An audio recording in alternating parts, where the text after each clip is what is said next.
C'est bon, ça y est, béni. On n'a pas de Amen. nouvelles personnes, mais on va quand même aller avec notre programme. Euh, donc, on va commencer. On va euh, avoir... c'est Anita, c'est ça? Ouais. Oui, qui va nous conduire dans la prière. Et ensuite, voilà, on continue. Ok, on va juste dire merci à Jésus pour ces moments qui nous permet encore de partager ensemble, Nous allons lui dire merci et prier afin que l'Esprit de Jésus soit au contrôle de toutes choses et que chacun parte d'ici édifié, fortifié par ce que nous aurons partagé. Au nom de Jésus. Seigneur, je veux te dire merci pour ces moments. Je veux te rendre toute la gloire pour la vie de chaque frère et sœur ici présent. Je veux te dire aussi merci pour l'opportunité que tu nous donnes de partager ensemble ces moments. Je prie dans le nom de Jésus que par ton esprit, tu sois au contrôle afin que chacun de nous continue à progresser en toi. Nous continuons à nous épanouir en toi. Nous continuons à grandir conformément selon ce que tu as prévu pour chacun de nous dans le nom de Jésus. Merci Seigneur et que ton nom soit glorifié. Amen. Nous allons prier, nous savons que nous sommes devenus enfants de Dieu, nous avons l'Esprit de Dieu en nous et que nous avons toutes les opportunités de marcher comme Jésus lui-même, il a marché sur la terre. Nous allons prier au nom de Jésus afin que nous ne rations pas ces opportunités justement de manifester notre nature d'enfant de Dieu. Au nom de Jésus. Père, je prie dans le nom Je de prie au nom Jésus. de Jésus que Dans nous notre puissions quotidien, toujours nous rester puissions attentifs à tout ce que tu veux nous manifester enseigner, notre que nature nous dans ayons à cœur de porter du fruit, un fruit excellent, que nous ayons à cœur de être une lumière glorifier pour ton nom, les autres. Nous que puissions nous être ayons à cœur de nous appuyer sur toi, de compter portions sur ta toi à chaque parole et instant qu'au au nom de travers de Jésus. nous, Seigneur, Merci pour ta ta parole fidélité, soit merci vraie d'œuvrer et dans nos soit vies, merci de manifestée au prendre milieu soin du de monde nous, dans le nom de de Jésus. glorifier ton nom dans nos vies, de manifester ta fidélité en circonstances au nom de Jésus. Amen. Et nous allons prier pour Jeunesse Foundation. Nous allons prier afin que tout ce que nous faisons à Jeunesse Foundation, ça puisse porter un fruit excellent, un fruit qui glorifie le nom de Jésus. Père, je veux Père, nous prier pour prions au Jeunesse nom de Jésus et pour je veux Jeunesse recommander Foundation. Nous encore prions la au nom de Jésus créativité pour de les Jeunesse membres de Foundation. Jeunesse Foundation, pour C'est tout ce que toi nous qui traces vivons, le tout ce que chemin nous devant nous. C'est expérimentons. toi Nous qui nous remettons guides. toutes choses C'est entre toi tes qui mains. nous donnes, Nous Seigneur, prions que ta faveur, ta des gloire soit choses manifestée au nom de Jésus, de que ton nom glorifier. soit Je prie élevé dans au le nom nom de de Jésus, Jésus que afin ta qu'au travers de fidélité, Père, se Jeunesse, manifeste en tu toutes continues de te circonstances au nom de manifester, tu Jésus. continues de te Merci pour tous tes glorifier, que bienfaits, tu pour ta continues grâce, pour aussi, ta Seigneur, fidélité, pour ton au amour. travers de cette Merci œuvre-là, de d'œuvrer dans nos toucher vies, une dans nos multitude de cœurs, personnes au pour nom la de gloire de ton Jésus. seul nom. Amen. Amen. Nous allons prier, recommander tous les projets qui sont à venir. Maman parlait tout à l'heure du livre sur le péché. Nous allons prier afin que tout se passe très bien et que par la grâce de Jésus, au moment que le Seigneur lui-même a prévu, que rien ne soit un blocage à cela au nom de Jésus. Seigneur, je veux Père, je recommander prie au nom de Jésus pour le travail qui a débuté, notamment pour la lecture du de venir livre, pour notre l'écriture tous du qui étaient livre savoir Jamais plus pécheur. Je ceux qui remets restent cela entre avoir tes mains. Je prie fait que ta tu vie nous et inspires, lui avoir que donné tu la nous force inspires de ce que pouvoir tu veux nous voir je communiquer, que prie tu nous vraiment inspires ce que tu veux nous que voir ce expérimenter, que soit un tu nous donnes blocage qui puisse ce prendre que un terrain nous dans avons le besoin de monde communiquer au écarté nom dans le de nom Jésus, de afin que Jésus. notre message puisse porter, que notre message puisse aller au loin, que notre message puisse toucher et transformer les vies. Au nom de Jésus. Et nous allons recommander aussi tous les membres de Jeunesse Foundation, les personnes qui nous suivent, peu importe pas le canal par lequel c'est, nous allons les recommander à la grâce de Jésus afin que tout ce qu'ils auront entendu de Jeunesse Foundation, ça puisse porter un fruit dans leur vie. Au nom de Jésus. Oui, Père, je prie au nom de Jésus pour nos vies. Je prie au nom de Jésus pour Jeunesse qui nous Foundation. sommes. Je remets toutes choses entre tes mains. Au nom de Je Jésus, prie afin que ta que faveur, ta grâce soit manifestée. Je prie que ton nom soit élevé, que tu manifestes ta je prie fidélité, que tu glorifies ces ton nom, que messages-là toutes ces puissent personnes-là soient créer touchées, des visitées impressions par qu'il y a ton dans leur vie esprit, afin qu'ils qu'elles puissent puissent voir porter ta ce vie fruit excellent. et marcher La dans la gloire de vérité ton nom au nom de Jésus. de Jésus. Amen. Merci. Et nous allons recommander le reste de la soirée entre les mains de Jésus, que nous puissions passer un bon moment, un excellent moment au nom de Jésus. Oui, Père, Et nous je veux remettons toutes choses entre tes mains. Nous prions que ta faveur, ta gloire soient manifestées. Nous te rendons la gloire pour tous tes bienfaits. Nous prions que tu manifestes ta grâce. Nous prions que tu glorifies ton nom. Nous prions que tu révèles tout ce que tu as préparé d'avance pour nous. Merci pour ta fidélité. Au nom de Jésus. Amen. Au nom de Jésus, nous avons prié. Amen. Amen. Soyez bénis. Amen. Et je vais vérifier que, voilà, c'est bon. Ça devrait être là. Donc, c'est notre rencontre mensuelle. Donc, ce mois en particulier, c'est la réunion des membres. Et vous vous rappelez que l'objectif de la réunion, c'est vraiment une opportunité pour nous, enfants de Dieu, de nous rassembler, de nous retrouver, de pouvoir partager nos expériences les uns avec les autres et aussi de pouvoir nous entraider les uns et les autres afin que nous puissions progresser chaque jour davantage, que nous puissions porter du fruit aussi chaque jour davantage, glorifier le nom de notre Père et être vraiment, on va dire, des témoins fidèles de l'œuvre qu'il a accomplie, de Jésus a accompli sur la terre, être aussi des témoins fidèles de l'Esprit de Dieu qui œuvre en nous et à travers nous. Donc, toujours garder à l'esprit pour nous, les membres de Jeunesse Foundation, la mission de Jeunesse Foundation, qui est vraiment d'apporter un changement sur la terre. Pas un changement juste pour changer, mais un changement pour transformer, un changement pour améliorer, un changement pour redresser, un changement pour corriger. Donc, c'est vraiment apporter un changement pour que ce qui était inadéquat devienne adéquat, ce qui était faux devienne vrai. Donc, apporter cette lumière nouvelle qui va réellement, on va dire, faire briller le message de Jésus sur la terre. Ça, c'est vraiment notre mission. Avant d'aller peut-être plus loin, on avait prévu, et c'est Lorraine qui va nous partager ça, de faire un tour, encore une fois, en fait, un petit tour des ressources de Jeunesse Foundation qui sont disponibles. Donc, Lorraine, est-ce que tu peux nous partager ça? Euh, Parler un petit peu des ressources de Jeunesse Foundation qui sont accessibles à toutes les personnes qui veulent en profiter. Oui, ok. Donc, je vais faire le partage. Alors, vous allez me dire si vous voyez bien l'écran.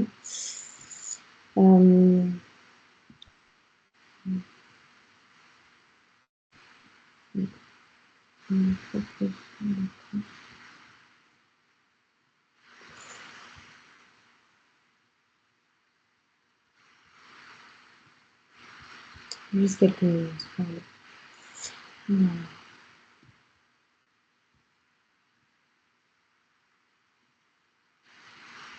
Du coup, là, c'est bon. Est-ce que vous voyez tous le site Jeunesse Foundation?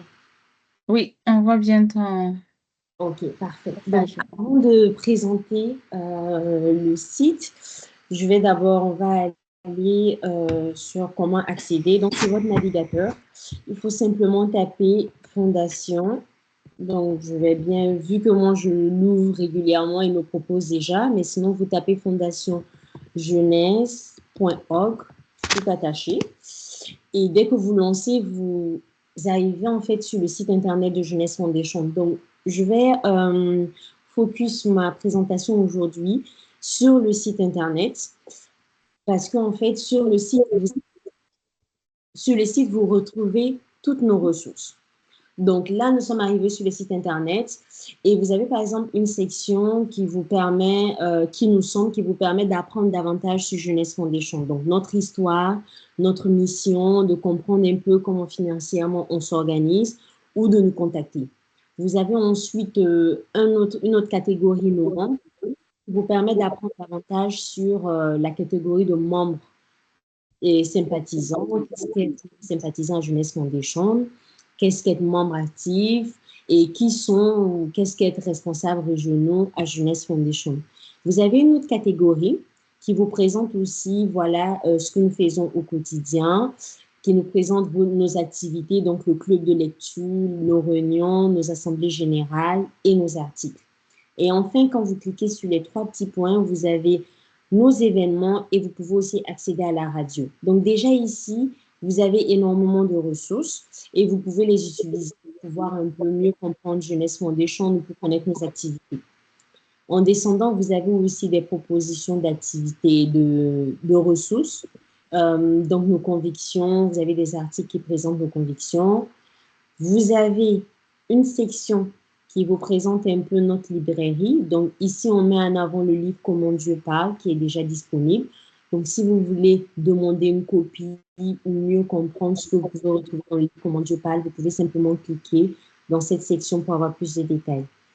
Là, vous avez la section qui est consacrée à la radio. Donc, si je clique play ici, ça va commencer, la radio va commencer à jouer automatiquement. Donc, ça sera de même aussi sur votre navigateur si vous allez sur le site. Vous avez ici la présentation de nos événements. Donc, par exemple, ce soir, le 7 septembre, nous sommes en train de faire la réunion des membres. Donc, si vous voulez un peu savoir à quel moment il y a la réunion des membres ou le club de lecture, vous avez tous les détails aussi à cette section. Et enfin, vous avez le blog. Je vais faire un peu plus de temps sur ce niveau parce que je veux vous encourager à lire davantage nos articles de blog.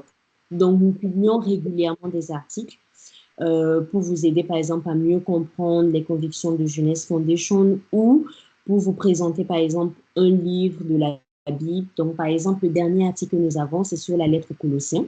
Si je clique, j'ai une présentation de la lettre aux Colossiens. Et vous voyez, les textes ne sont pas trop longs. Donc, c'est assez facile à lire. Et donc, vous pouvez vous organiser et vous dire peut-être une fois par semaine, je vais aller sur le site de Jeunesse Foundation et je vais lire un article. Donc, vous voyez, on a parlé de l'évangile de Jean, on a parlé avant cela de la lettre aux Romains. Donc, vous pouvez vous organiser une fois par semaine et vous dire, je vais lire un article qui va me permettre d'être ressourcée, d'apprendre davantage sur Jésus et d'apprendre davantage sur la Bible, de mieux connaître le Seigneur et d'ainsi pouvoir mieux développer ma relation avec lui.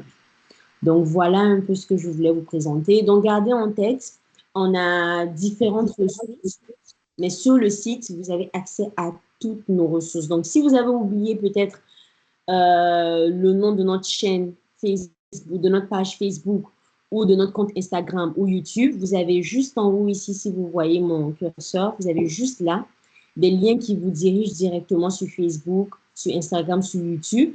Si vous avez oublié comment accéder à la radio, vous allez sur le site, vous allez avoir la radio. Si vous voulez télécharger, vous allez sur le site, vous avez le livre.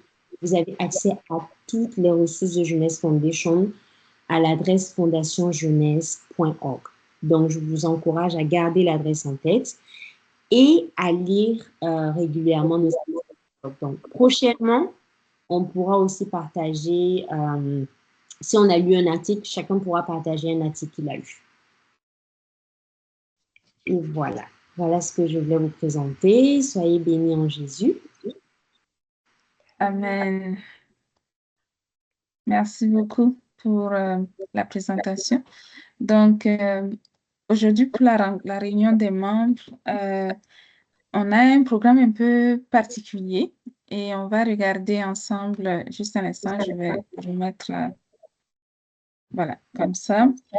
Et on va parler particulièrement en fait de l'histoire de Pierre et on va le faire dans le contexte de la rubrique Imitons leur foi, qui est une rubrique en fait à travers laquelle la Jeunesse Foundation, on a fait plusieurs émissions et qui sont aussi diffusées à la fois sur la radio mais aussi présentes sur notre page YouTube, notre compte YouTube.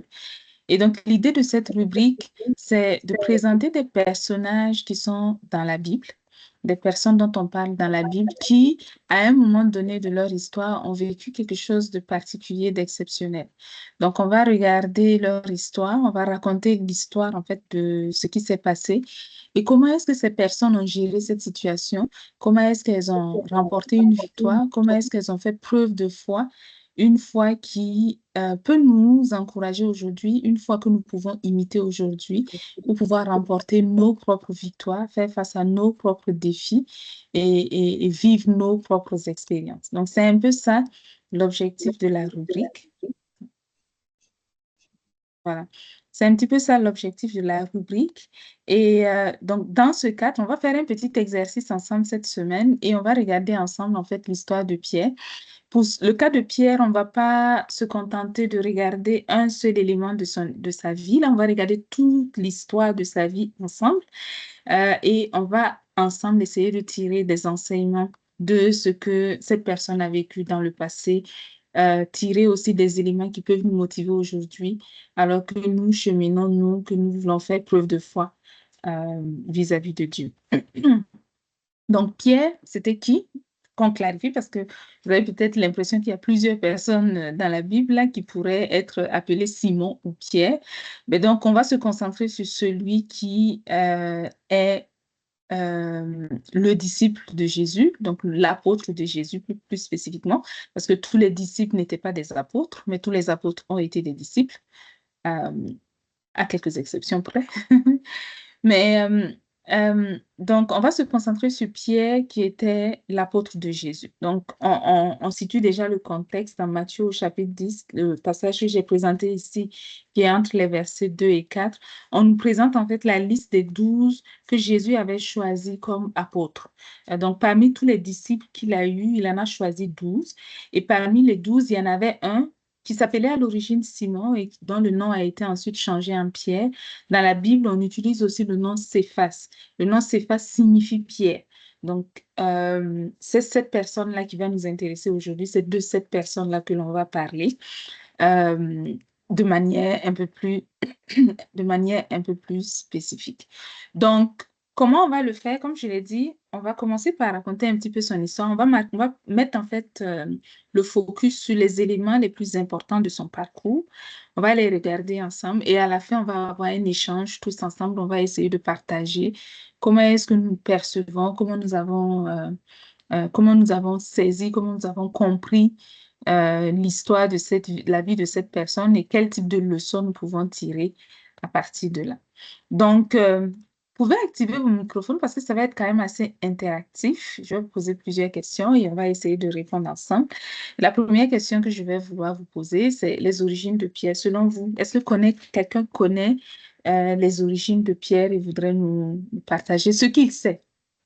Vous connaissez peut-être pas tout là, mais qu'est-ce que vous savez de l'histoire de Pierre? Parce que Pierre est un des personnages dans la Bible quand même et dans l'histoire de l'Église qui a été quand même pas mal connu. Donc, qu'est-ce que vous connaissez? Qu'est-ce que vous savez de l'histoire de Pierre? Oui, allez-y.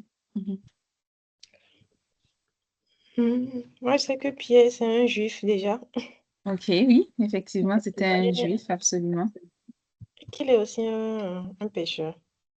Oui, donc il avait comme fonction, c'était un spécialiste de la pêche, donc il était un pêcheur d'origine, absolument.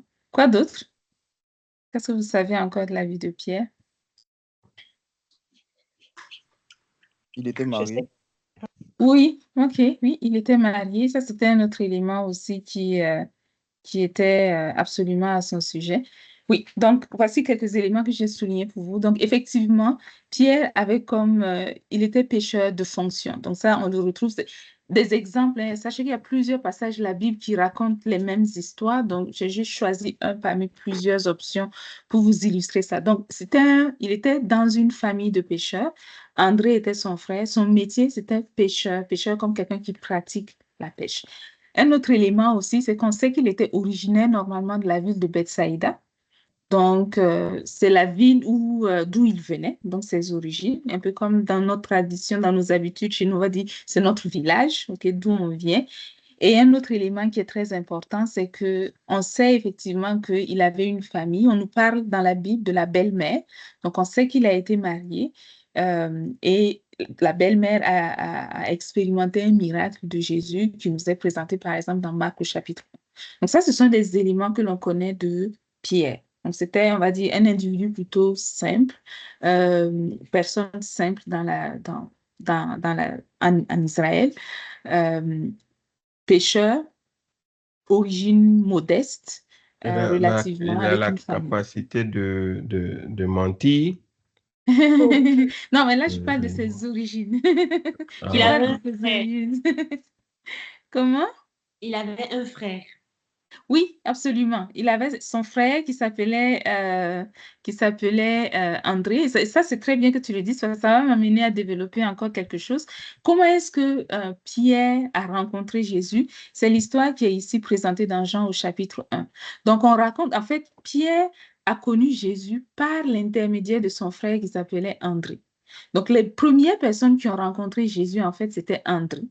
OK? Et puis un autre disciple dont on n'a pas forcément donné le nom. Et André a ensuite introduit Pierre à Jésus. Donc, c'est ce qui est présenté dans Jean au chapitre 1. Donc, André, ça a été le premier à avoir connu Jésus, avoir rencontré Jésus. Et André a rencontré Jésus comment?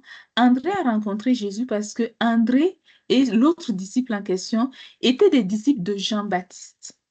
Donc, ils étaient avec Jean-Baptiste, ils baptisaient avec Jean-Baptiste dans l'eau. Quand je dis ils baptisaient avec Jean-Baptiste, je me concentre sur le baptême dans l'eau. Donc, c'était des personnes qui étaient dans l'environnement de Jean-Baptiste qui baptisaient dans l'eau. Et donc, qu'est-ce qui est arrivé? L'histoire ici dans Jean, le chapitre 1, nous présente que Jésus va passer par là un jour et Jean-Baptiste va rendre témoignage pour dire, celui que vous voyez passer, c'est lui le Messie. OK? Et donc, quand ils vont entendre ce message-là, André et l'autre disciple vont suivre Jésus. Ils vont aller voir où est-ce que Jésus habite. OK? Et ensuite, André va aller chercher son frère Simon pour lui dire, viens, j'ai trouvé le Messie. Et de cette manière, il va l'introduire à Jésus. Donc, vous voyez que ça permettra de comprendre plus tard pourquoi est-ce que quelqu'un comme Pierre s'est retrouvé attaché au baptême dans l'eau, qui a été un des obstacles, un des problèmes, en fait, dans son histoire. On reviendra à ça tout à l'heure. Donc, c'est venu de là. Il a été introduit à Jésus par l'intermédiaire, en fait, de son frère qui était André. Donc, ça, c'est un élément important au niveau de ses origines. Donc, racontons maintenant, on va se concentrer sur la partie de l'histoire de Pierre qui correspond à la phase où Jésus était sur la terre. Donc, tout le temps que Jésus a été sur la terre, mais on va voir dans la Bible, quand on lit, on va se rendre compte que Pierre avait une relation quand même relativement, on va dire une relation de proximité avec Jésus. Donc, on va voir que il n'hésitait pas en fait facilement à poser des questions à Jésus. Il n'hésitait pas à être finalement celui qui, même on va dire dans le groupe, allait prendre l'initiative pour interroger Jésus sur un certain nombre de choses. Donc, par exemple, ici, c'est Pierre qui a posé la question à Jésus concernant euh, une parabole, par exemple, que Jésus avait donnée. Personne n'avait compris, les pharisiens n'avaient pas compris, ils étaient tous choqués. Pierre a été celui dans le lot qui a eu le courage de poser la question, demander à Jésus de le lui expliquer. Une autre situation ici dans Matthieu 18, c'est Pierre qui a demandé combien de fois est-ce que je dois pardonner quelqu'un qui me fait du mal. Cette histoire nous relate donc, Jésus a donné la réponse, donc il nous montre que Pierre avait l'habitude de prendre l'initiative pour poser un certain nombre de questions à Jésus. La Bible nous montre aussi que Pierre avait une relation privilégiée avec Jésus. Pourquoi je dis que Pierre avait une relation privilégiée avec Jésus? Je vais voir que Pierre, avec deux autres disciples, notamment Jacques et Jean, souvent, vont vivre des expériences. Comment je vais le dire? C'est comme si c'est seulement eux qui vont vivre ces expériences-là et pas forcément les autres apôtres et même les autres disciples. Donc ça, c'est l'exemple de la transfiguration. Donc la transfiguration, les seuls témoins qu'il y avait, c'était Pierre, Jacques et Jean. Okay? Donc les autres apôtres, les autres disciples n'ont pas eu le privilège d'assister à la scène comme les trois avaient eu le privilège d'assister à cette scène. Donc il avait une relation qu'on peut considérer relativement privilégiée avec Jésus. Un autre exemple ici, c'est quand dans le jardin de Gethsemane, vous vous souvenez quand Jésus était proche de rentrer en fait dans l'épisode où il allait mourir à la croix, il va prendre ses disciples et il va aller dans le jardin de Gethsemane et il va se mettre de côté avec trois d'entre eux, toujours les mêmes trois. Donc il y avait Pierre, Jacques et Jean. Il va se mettre de côté avec eux et il va vouloir prier. Il va leur demander de prier en fait avec lui, mais ça ne va pas marcher. Ils vont dormir, ils vont laisser Jésus. Et quand Jésus va revenir, Jésus va s'adresser à Pierre pour lui dire, mais vous n'avez même pas été capable de veiller quelques heures, une heure en particulier avec moi. Donc, il avait quand même eu l'occasion, quand je dis relation privilégiée, il a eu l'occasion de côtoyer Jésus à des moments, à des instances où d'autres personnes n'étaient pas présentes. Donc, il a eu ce privilège-là. Mais il n'était pas seul, je dois préciser. Donc, vous voyez qu'il y avait d'autres personnes, il n'était pas le seul, il n'était pas le plus privilégié. Pas du tout. Ce n'était pas du tout le message que je donnerais à ce stade. Un autre exemple ici, ça c'est quand, donc au moment, ça c'était peu avant l'épisode de la crucifixion toujours, Pierre, Jean, Jacques et André, donc ils étaient 4 cette fois-ci, ils vont lui poser une question sur comment est-ce que la fin des temps va se produire. Donc, encore une fois, c'est en aparté, c'est un petit groupe, ils vont poser une question à Jésus et Jésus va leur donner une réponse que vous pourrez lire dans la suite de l'épisode. il y a eu aussi le moment, ça c'est un miracle que Jésus faisait. Donc, il s'apprêtait à prier pour un enfant qui était mort. Et donc, quand il est arrivé pour entrer dans la maison avec le vacarme qu'il y avait, Jésus va entrer avec un petit groupe de personnes. Donc, il n'y a que Pierre, Jean et Jacques et les parents de l'enfant qui sont entrés avec lui. Donc, encore une fois, les trois ont eu le privilège d'assister à la scène et pouvaient relater l'histoire à d'autres personnes qui n'avaient pas été présentes. Et enfin, je pense que c'est le dernier exemple que j'ai choisi pour vous. Euh, peu aussi avant la mort de Jésus, quand il devait donc aller à Jérusalem pour son dernier passage, il va envoyer deux de ses disciples cette fois-ci. Et ça sera Pierre et Jean qui va envoyer. Et il va les envoyer pour préparer la Pâque. Donc, il va leur donner des instructions.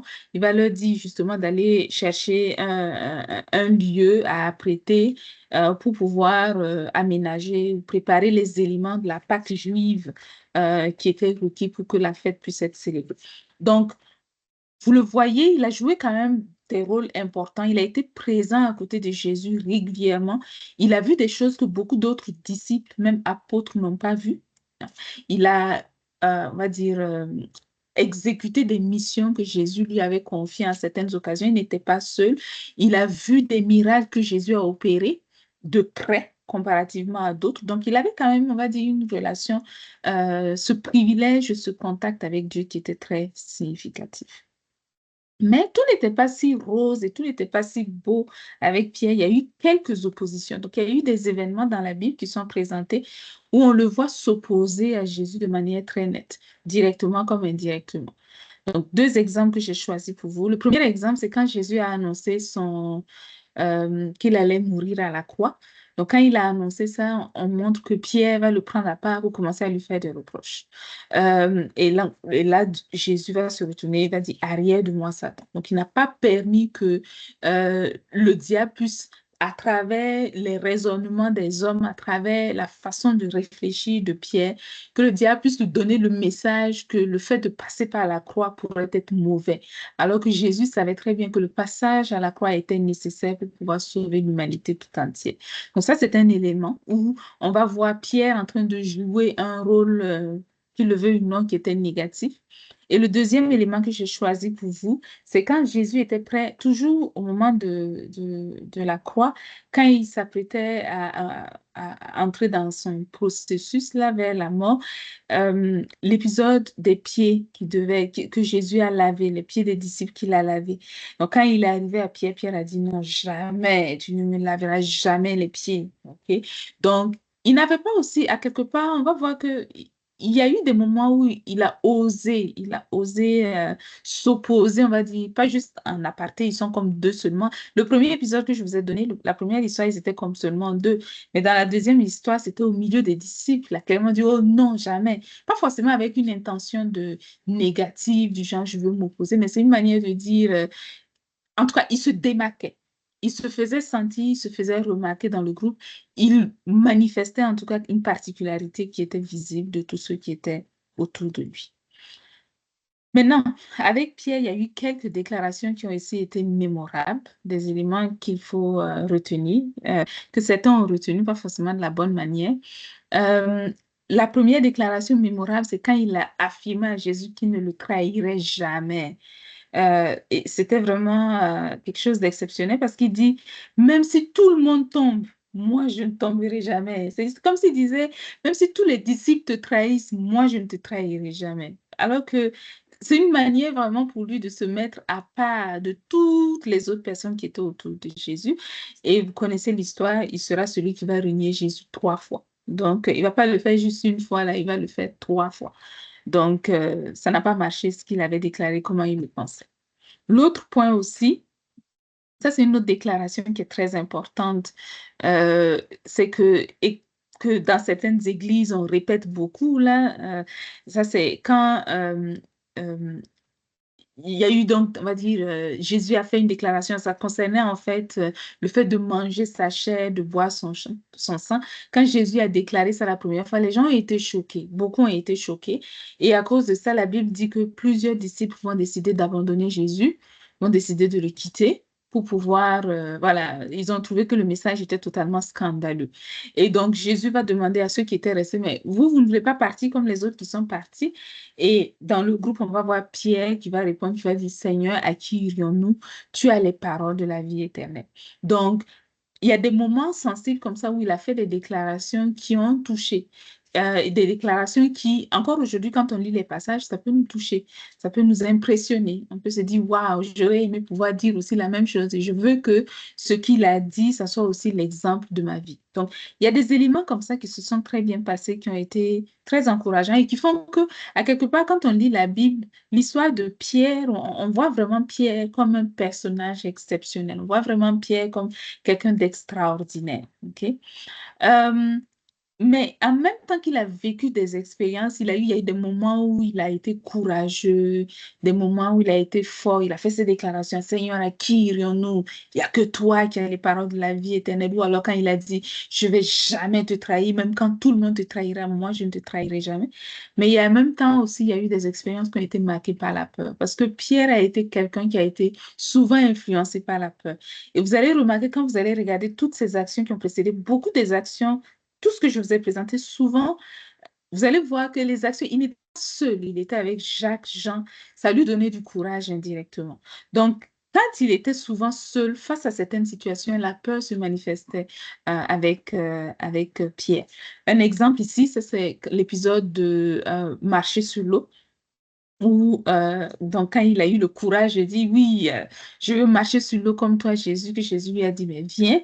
Il a commencé à le faire, mais quand il a vu que le vent était fort, il a commencé à avoir peur. Donc, ça, c'est un exemple de situation où Pierre va manifester la peur et bien sûr, il va crier, Seigneur, sauve-moi, parce qu'il a vu qu'il allait mourir.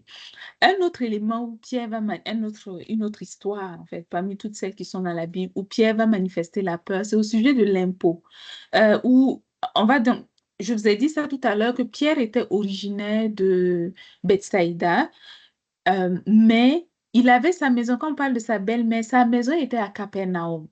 Donc, il vivait à Capernaum en réalité, on va dire les années où la Bible, l'histoire se déroulait. Donc, à Capernaum, quand la Bible présente que Jésus a fait quelques séjours à Capernaum, il a même fait quelques miracles, incluant quand il a prié pour la belle-mère de Pierre, ça se déroulait à Capernaum. Donc, un jour, Jésus était à Capernaum. On dit qu'il y a des personnes qui percevaient des taxes, des impôts, en fait, dans la ville, en lien avec le temple, qui vont voir Pierre, donc retenez que c'est quelqu'un donc, qui vit dans la localité, donc c'est comme un citoyen, là. On va l'attraper et on va lui dire, mais tu ne payes pas les drachmes, les 2 drachmes d'impôts qui sont prévus normalement pour le temple. Et Pierre va dire, oui, oui, oui, on paye. Mais il n'avait jamais payé ça de sa vie. Il n'avait jamais, en tout cas pas avec Jésus, là, parce que là, on parle de son maître ne paye pas, mais Jésus n'avait jamais payé de taxes sur... et lui n'avait pas, en tout cas, cette information que Jésus payait des taxes en lien avec le temple. Donc, quand il a dit oui, oui, oui, on le fait, ben, il est rentré ensuite. Jésus va profiter de l'occasion pour l'enseigner, lui, et aussi nous donner à nous un message qui continue de nous être très utile. Et donc, Jésus va dire à la fin, où est-ce qu'il est? Voilà, ici, quelque part là. Mais pour que nous ne les scandalisions pas, va dans la mer, jette l'hameçon et tire le poisson, le premier poisson qui viendra, ouvre-lui la bouche et tu vas trouver un stratège et tu vas pouvoir le payer. Ça va correspondre aux 4 drachmes qui sont nécessaires à la fois pour toi que pour moi. Mais Jésus n'a pas voulu, enfin, ça n'a pas été, il n'en a pas fait un scandale pour dire, mais comment tu as osé dire que moi je paye l'argent du temple, comment tu as osé faire ça alors que c'est totalement inacceptable. C'est pas à nous de faire ça, nous sommes les enfants de Dieu, c'est pas les enfants du royaume qui payent les impôts, mais c'est plutôt les esclaves, c'est les étrangers qui payent les impôts. Nous, on ne doit jamais faire ça. Il n'a pas fait ça. OK? Donc, comme Pierre, dans sa peur, avait déjà dit, oui, oui, on peut, il n'a pas eu le courage de s'opposer à ceux qu'il avait rencontrés. Jésus a dit, OK, on va payer. Mais voici pourquoi on paye. C'est juste pour ne pas les scandaliser. Parce que toi, tu t'es engagé dehors déjà et tu as déjà dit qu'on va payer. Voilà. Donc ça, c'est une autre situation. Donc, Pierre était facilement sujet à la peur.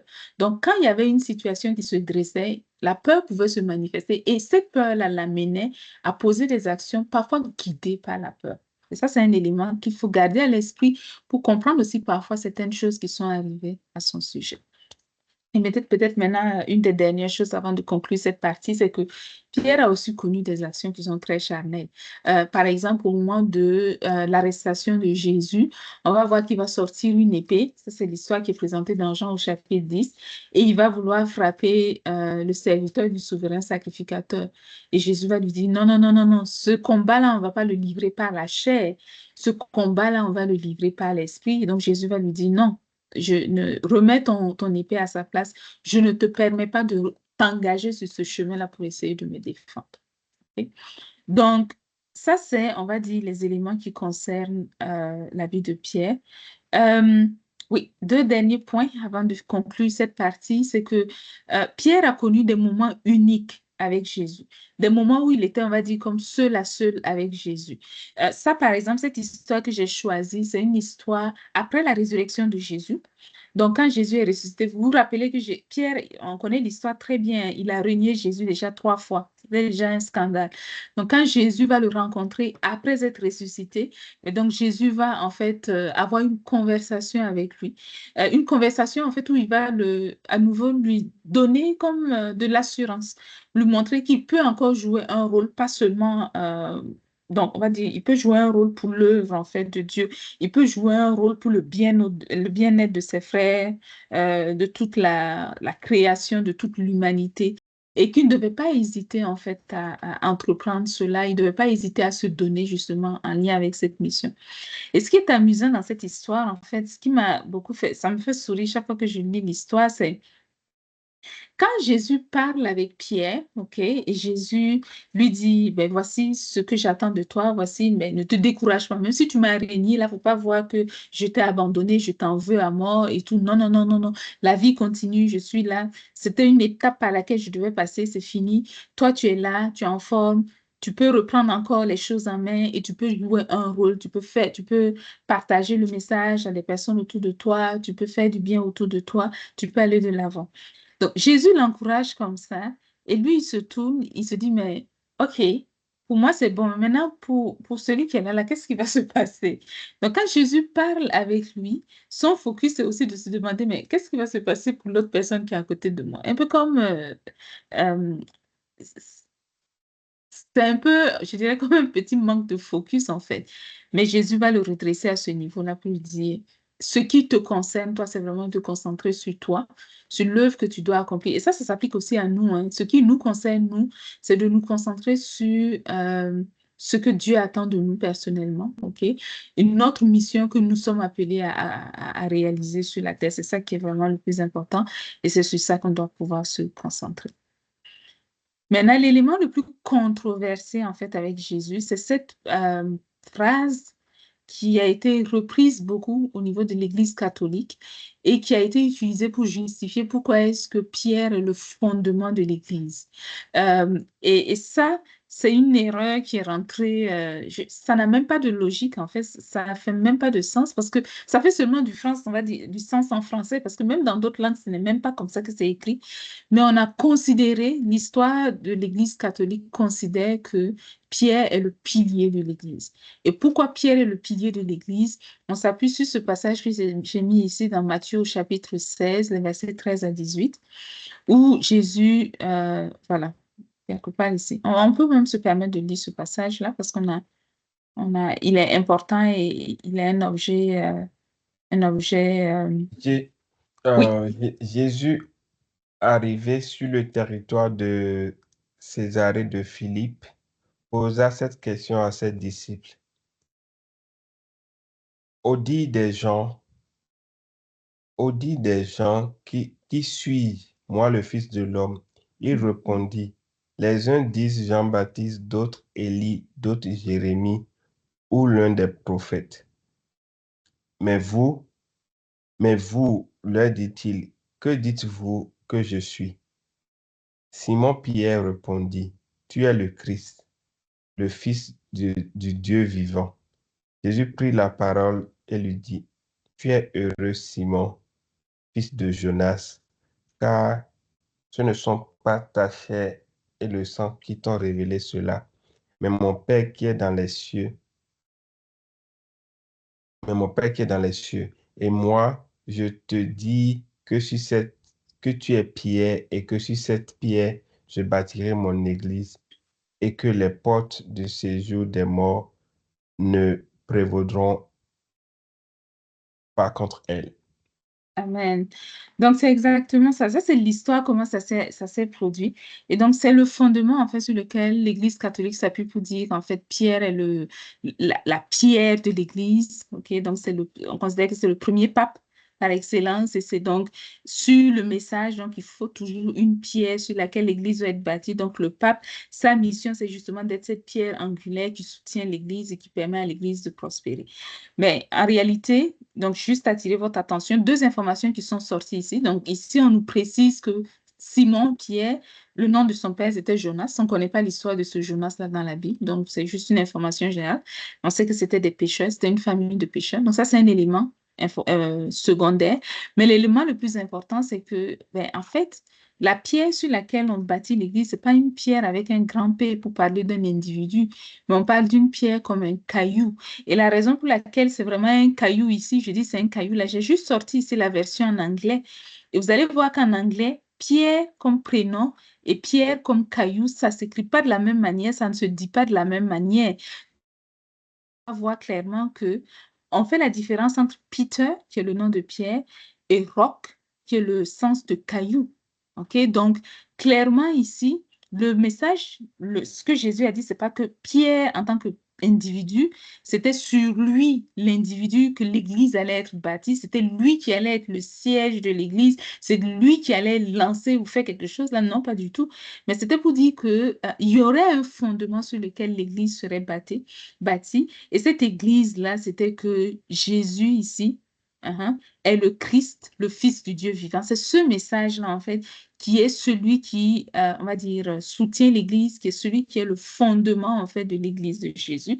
Et c'est sur ce fondement, et c'est à cause de ce fondement que rien ne peut vaincre cette église, parce que nous avons comme roc, nous avons comme Seigneur, nous avons un salut qui nous provient de Christ, celui qui a donné sa vie pour nous, qui nous a donné accès à la liberté, qui nous a débarrassés du péché, qui nous a permis d'avoir accès au Saint-Esprit qui habite en nous. C'est tous ces éléments-là qui nous permettent aujourd'hui d'être victorieux sur la terre, de marcher en toutes circonstances, sans crainte, sans souffrance, ou sans, en tout cas, vis-à-vis de Satan, sans crainte d'être terrassé par lui, parce qu'on sait qu'on a la victoire grâce à l'œuvre de Jésus, l'œuvre qu'il a accomplie, lui qui est le Christ loin de Dieu venu pour pouvoir accomplir cette mission en notre faveur.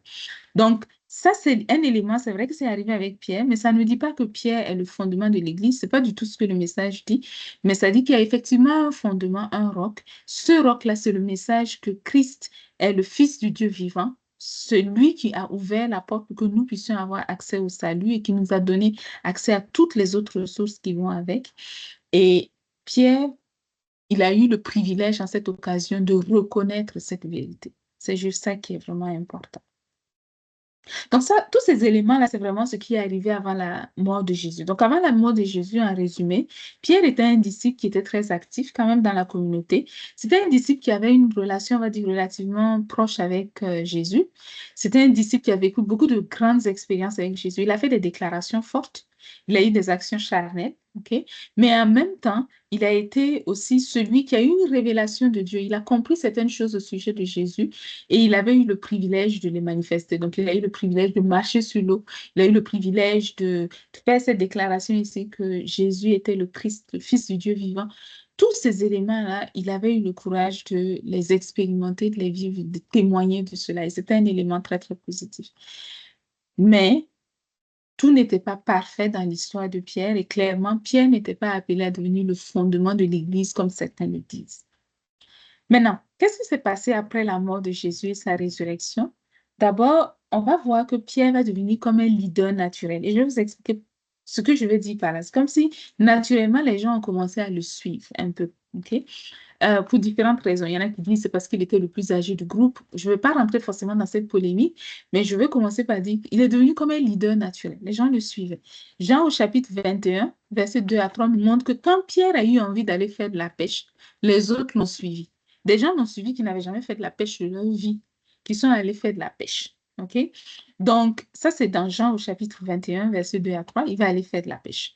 Dans Actes chapitre 1, versets 15 et 16, et ensuite versets 21 et 22, on va voir que Pierre est celui qui va se lever, qui va décider que ils étaient 11. N'oubliez pas qu'il y avait 12 apôtres au départ. Il y en a un, c'était Judas, qui s'était suicidé après avoir constaté ce qu'il avait fait et les conséquences de ce qu'il avait fait sur la vie de Jésus. Il s'est suicidé. Pierre est celui qui a décidé qu'il fallait qu'on trouve un remplaçant à Judas. Donc, c'est celui qui va se lever au milieu de tous ceux qui étaient rassemblés et qui va décider qu'il faut qu'il prie pour trouver une 12e personne qui va remplacer Judas on va dire, pour qu'il y ait toujours 12 personnes. Donc ça, c'est un élément que lui, c'est lui qui a eu l'initiative et c'est lui qui l'a fait. Et déjà là, vous allez voir les petits problèmes, les petits soucis qui vont commencer à se glisser. Regardez, on va lire comme la deuxième partie, là, le verset 21 à 22, ici. Quelqu'un pour lire ce passage-là à partir de 21 et 22. Ainsi, parmi ceux qui nous ont accompagnés de tout le temps que le Seigneur Jésus allait et venait avec nous, depuis le baptême de Jean jusqu'au jour où il a été enlevé du milieu de nous, il faut qu'il y en ait un qui soit avec nous, témoin de sa résurrection. OK. Donc, il a décidé qu'il fallait qu'on trouve quelqu'un qui allait remplacer la 12e personne qui était morte. Jésus ne lui a pas demandé de faire ça. C'est lui, il a jugé que c'était important. Mais l'autre chose qui est très importante, regardez les conditions qu'il a mises. Donc, lui, il a décidé qu'il fallait que ce soit quelqu'un qui avait été avec eux depuis le début. Et le début, c'était quoi? Il a considéré le début comme étant le baptême de Jean. Donc, lui, il voyait que, et il retenait son histoire. Lui, son histoire retenait que lui, selon ce que Jean dit, Jean précise que Pierre est devenu disciple de Jésus après que André, qui était le disciple de Jean, l'ait introduit. Donc, pour lui, c'est comme si le début de son histoire, l'histoire de sa foi avec Jésus, de sa rencontre avec Jésus, c'est comme si ça commençait avec le baptême de Jean, parce que c'est après que le baptême de Jean, que Jésus a été baptisé, que Jean a pris conscience que Jésus était le Messie. Et c'est après ça qu'il pouvait témoigner, voici le Messie, que les deux autres, les disciples, pouvaient entendre. Voici, on a dit, c'est celui-là le Messie, qui pouvait aller chercher ensuite Pierre pour en faire un autre disciple. Donc, lui, son histoire, ça a vraiment commencé là. Donc, il va décider à ce moment-là, et ça, c'est déjà les signes de la petite infection qui se glisse. Il va décider que la personne qui devait venir devait avoir été là depuis le baptême, l'histoire du baptême de Jean.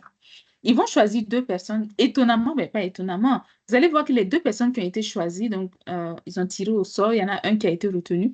On n'a même plus entendu parler de lui dans la Bible du tout. Okay? Il n'a rien, je ne veux pas dire qu'il n'a rien fait de toute sa vie, mais on n'a pas entendu parler de lui, on n'a pas entendu quelque chose d'exceptionnel qui est sorti de cette personne. Donc ça, c'est le premier élément. Mais il était un leader, donc quand il disait quelque chose, les gens suivaient. D'autres éléments, en fait, que je vais souligner ici. Ça, c'est Acte 2, chapitre 14 et 15. Ça, c'est au moment de la Pentecôte. Donc, quand le Saint-Esprit est descendu sur eux tous, sur les 120 qui étaient réunis, ils ont commencé à parler en langue. Vous connaissez très bien l'histoire. C'est très bien détaillé dans le livre Comment Dieu parle, dans la partie, dans le chapitre 6 qui parle du Saint-Esprit. Donc, si vous voulez en apprendre davantage, vous pouvez aller lire ce chapitre 6. Là, vous allez avoir davantage d'éléments sur qu'est-ce qui s'est passé réellement le jour de la Pentecôte avec se parler en langue. Donc, revenons à l'histoire. Donc, ce jour-là, donc, quand le Saint-Esprit est descendu sur eux, ben, il a été celui avec les 12, donc on le précise, lui, avec les 11, donc ils étaient les 12, il a élevé la voix et il a commencé à parler aux Juifs. Et donc, il va s'exprimer vis-à-vis des Juifs. Et quand les Juifs vont entendre ça, ils vont être touchés. OK? Pierre est celui qui va donner maintenant l'instruction. Quand ils vont dire, mais Pierre, comment on fait pour avoir le salut? Comment on fait pour avoir ce que vous avez vécu? Comment on fait pour avoir accès au pardon des péchés? Mais Pierre va introduire ici quelque chose qui va rester, on va dire, jusqu'aujourd'hui. Pierre va leur dire, répentez-vous et que chacun de vous soit baptisé au nom de Jésus-Christ pour le pardon de vos péchés et vous recevrez le don du Saint-Esprit. Donc, vous allez voir que Pierre a gardé le même schéma de ce que lui, il avait vécu. Lui, il a considéré que c'est parce que quelque part, ça a commencé avec le baptême. Et après le baptême, il a eu le Saint-Esprit. Donc, tout le monde doit passer par le même chemin. Tout le monde doit commencer par un baptême à quelque part. Et ensuite, on va recevoir le Saint-Esprit. ce n'était pas nécessaire. Donc, ça ici qui est arrivé, cette déclaration, c'était une déclaration qui était totalement inutile. Elle n'était pas nécessaire parce que Jésus n'a jamais amené de baptême. Jésus n'a jamais introduit le baptême d'eau. Jésus n'a jamais baptisé quelqu'un dans l'eau. Donc, quand Jésus partait, il a parlé de baptême dans le Saint-Esprit, mais Jésus n'a jamais parlé de baptiser dans l'eau. OK, pour un pardon des péchés. C'était l'œuvre, en fait, que Jean-Baptiste était en train de faire, mais pas une œuvre que Jésus avait accomplie. Donc, Pierre va introduire cette notion-là à ce moment. Et donc, l'erreur que lui-même il avait, c'est-à-dire son histoire qui devait normalement être une histoire personnelle, est devenue une histoire généralisée. Et tout le monde a commencé à vouloir suivre le même chemin. Et troisième histoire ici, ça c'est dans Actes au chapitre 10, verset 47. Ça c'est, donc à un moment donné, donc Pierre va être envoyé vers une autre communauté, en fait, qui avait de personnes qui avaient entendu parler de Jésus. Je reviendrai sur ça tout à l'heure, là, avec Philippe. Philippe va annoncer le message de Jésus. Ça va toucher des gens. Et on va envoyer Pierre, en fait, pour... Ah non, ça c'est l'histoire même de Corneille. Donc, mais c'est le même contexte. Donc, Pierre va témoigner, le Saint-Esprit va descendre sur Corneille et tous les autres. Il va être impressionné, il va dire, bon, ben, puisqu'ils ont reçu le Saint-Esprit, est-ce qu'on peut leur refuser l'eau du baptême? Mais encore une fois, ils avaient déjà reçu le Saint-Esprit. Il n'y avait pas besoin d'amener l'eau du baptême à l'intérieur. Mais lui, il était accroché à ça comme individu. Et donc, c'est quelque chose que lui, il mettait à toutes les sauces. Et comme on le voyait comme un leader, comme on le voyait comme quelqu'un de responsable, beaucoup de gens ont adopté les mêmes pratiques. Ici, pourquoi est-ce que je dis qu'on le voyait comme un leader? Parce qu'il y a des éléments, il y a des histoires qui se sont produites en lien avec Pierre, qui ont fait en sorte que les gens avaient à quelque part un peu peur de lui. Par exemple, ici, ça c'est l'histoire avec Ananias et puis sa femme Saphira, et puis où ils ont décidé de vendre leur champ et puis de cacher en fait une partie de la recette aux disciples. Et donc, quand ils vont faire, si vous voulez, vous pouvez aller lire l'histoire dans Actes au chapitre 5. Donc, quand ils vont le faire, euh, euh, les deux vont mourir en fait en conséquence de cela et les gens vont avoir peur. À la limite, c'est Pierre qui est on va dire, qui est comme le responsable. C'est à lui on est en train de rendre compte. Et parce qu'on a menti, ce petit mensonge qu'on a fait où on a dit on n'a pas vendu tel prix là, à cause de ça, on tombe raidement. Ça a effrayé vraiment les gens. Donc, tout ce que Pierre faisait à quelque part, on ne questionnait plus. Et malheureusement, c'est encore aujourd'hui le cas où on se dit, oh non, Pierre est tellement grand, Pierre est tellement fort qu'on ne veut même pas remettre en question quelque chose qu'il a fait, ou même une erreur qu'il a faite, ou même les ratés qu'il traînait dans sa vie depuis longtemps, la peur qu'il avait d'un certain nombre de choses, l'attachement qu'il avait à certaines pratiques charnelles. Il a gardé tous ces éléments en lui et ça se manifestait, ça transparaissait de temps en temps dans certaines circonstances. Et l'autre aussi chose qui faisait en sorte qu'on ne pouvait pas imaginer qu'il pouvait y avoir un problème, c'est parce qu'il y avait des miracles qui se produisaient. Et j'en ai cité quelques-uns ici. Par exemple, dans Actes au chapitre 3, vous avez le paralytique qui était assis devant le temple, qui demandait de l'ordre, faisait l'aumône, demandait l'aumône, à qui donc Pierre va dire, lève-toi et marche. Mais ce jour-là, Pierre n'était pas seul, il était avec Jean. Retenez ça, parce que Pierre, c'est quelqu'un qui aimait la compagnie, c'est quelqu'un qui aime être avec les gens, pas forcément prendre le leadership et faire les choses seul. Et ça, c'est un défi, vous allez voir, qui va encore se manifester. Et on va voir dans Actes au chapitre 5, l'ombre de Pierre qui guérissait les malades. Donc, on ne peut pas imaginer que quelqu'un qui a, entre guillemets, une onction pareille peut encore faire preuve d'avoir, on va dire, peut-être des petits ratés comme ça dans sa vie. On ne peut pas imaginer. Donc, on voit que si quelqu'un est là, et puis le Saint-Esprit, il y a des miracles sur son nom. Quand il passe, et puis son nom guérit les gens, on est sûr que ce gars-là, on ne peut même pas lui dire quelque chose. Tout ce qu'il fait est parfait. C'est un peu cette erreur, en fait, qui est rentrée dans la mentalité de plusieurs personnes à l'époque et qui, malheureusement, continue d'agir encore aujourd'hui. Mais ce n'est pas ça. Le Saint-Esprit est ce qui donne le miracle. Ce n'est pas l'individu lui-même. Donc, l'individu lui-même a toujours ses problèmes à quelque part. Mais le Saint-Esprit, la puissance du Saint-Esprit ne diminue pas parce que nous sommes peut-être limités dans notre, comment je vais dire, dans notre intelligence. Pas du tout. Le Saint-Esprit reste puissant. Et c'est à nous justement de nous aligner. C'est à nous justement, conduits par le Saint-Esprit, de marcher dans la même direction. Un autre miracle, en fait, qui est arrivé avec Pierre, vous allez voir ici avec Aîné, un monsieur qui a été guéri. Ici, cet habitat, c'est une résurrection carrément des morts. Donc, de grands miracles se sont produits, en fait, avec Pierre. Et un autre miracle ici, ça c'est quand il était en prison, quand il a été arrêté pour être jugé, ben, c'est un ange carrément qui allait le libérer là. Donc imaginez le message. C'est un ange qui est arrivé, qui a ouvert la prison, ben, qui a d'abord brisé ses chaînes, qui l'a réveillé, qui a ouvert les portes de la prison, qui l'a fait sortir. Donc c'est vraiment impressionnant un individu pareil. Donc, il était une colonne. Dans l'église, là, on le considérait vraiment et on le respectait aussi vraiment beaucoup. Et donc, on le respectait donc de sorte que, juste un petit instant, j'ai une petite alerte. Voilà.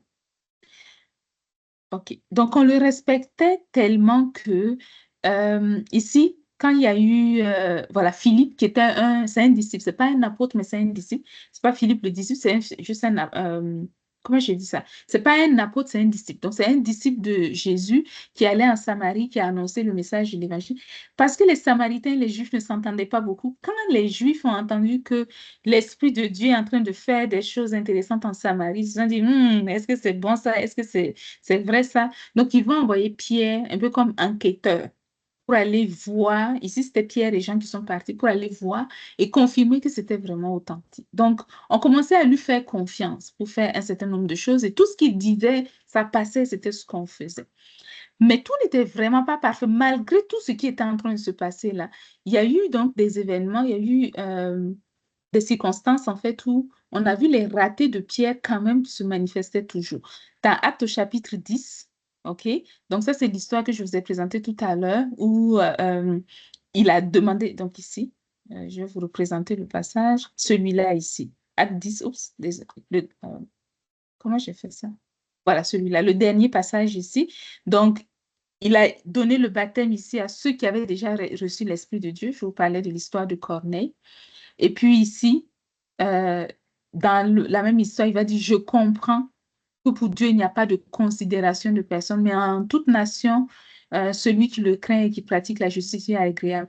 Parce que Pierre avait l'habitude de faire acception de personne. Pour lui, c'était un élément, il pouvait comprendre ça, parce que c'était quelque chose qui lui le touchait. Il faisait attention avec qui il faisait affaire, qui il dealait. Il était sensible, en fait, à son environnement. Beaucoup plus, en fait, que ce qu'il aurait dû être. Et l'autre point aussi que vous allez voir, c'est qu'il était étonné de voir que l'Esprit de Dieu pouvait être donné à des gens qui n'étaient pas juifs. Donc, lui, il était juif, né juif, convaincu qu'il n'y a que les juifs qui sont mis à part pour Dieu, convaincu que c'est les juifs qui étaient, on va dire, ceux qui avaient le Saint-Esprit, qui avaient la connaissance de Dieu. Et tout d'un coup, il se rend compte que ce n'est pas que les juifs, même les païens, même les Samaritains qu'on n'aime pas, eux aussi, ils reçoivent le Saint-Esprit. Ce n'est plus réservé aux juifs comme nous. Donc, il était en train aussi de découvrir tout ce que Dieu était en train de faire. Donc, cette découverte fait en sorte que dans le processus, il était lui aussi en train d'apprendre. Et c'est ça que je veux que vous reteniez, c'est que dans la vie de Pierre, il était aussi en train d'apprendre. Apprendre à connaître Dieu, apprendre à découvrir la nature de Dieu, parce que lui, il avait vu Jésus marcher là, mais Jésus était toujours à côté pour le corriger. Maintenant, Jésus n'était plus là, donc il découvrait encore des choses. Et c'est le Saint-Esprit, cette fois-ci, qui attirait son attention sur les choses qu'il devait retenir. Donc, à ce niveau-là, vous allez voir que Pierre va apprendre que Dieu ne se limite pas aux Juifs. Il va apprendre donc que Dieu n'est pas, on va dire, condamné à fonctionner comme lui, Pierre, avait eu l'habitude de le voir fonctionner.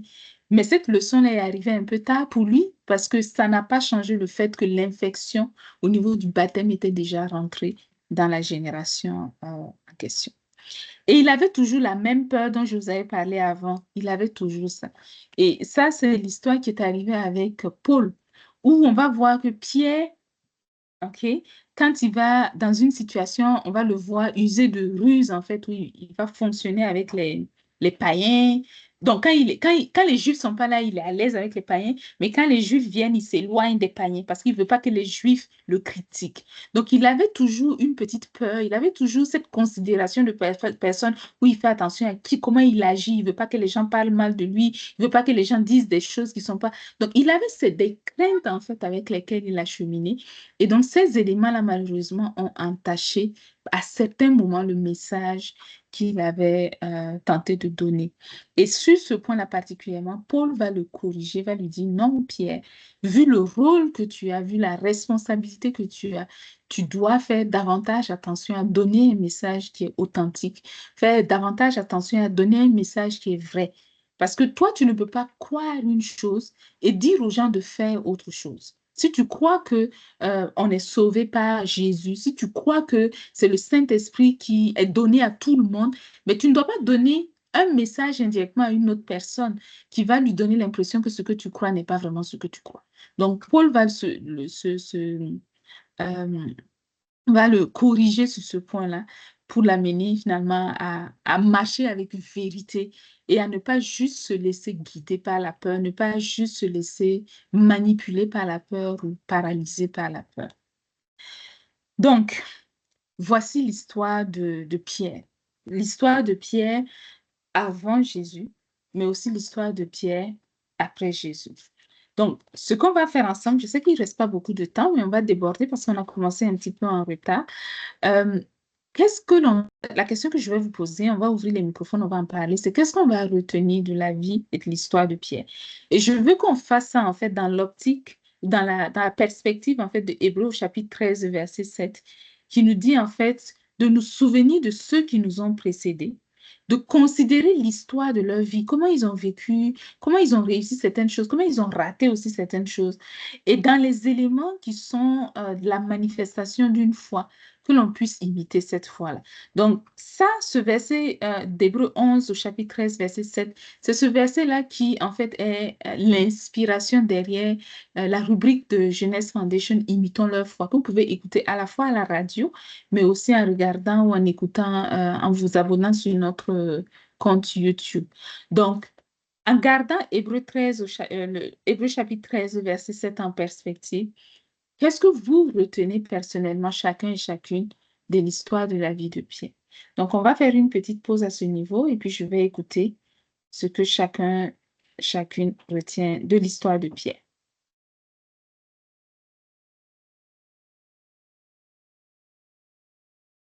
Donc, attendez, je vais faire ceci.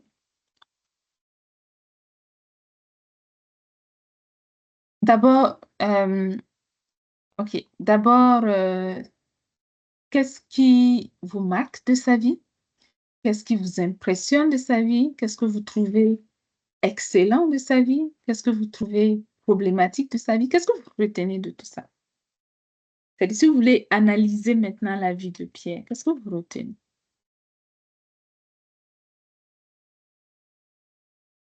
Donc, je vous écoute.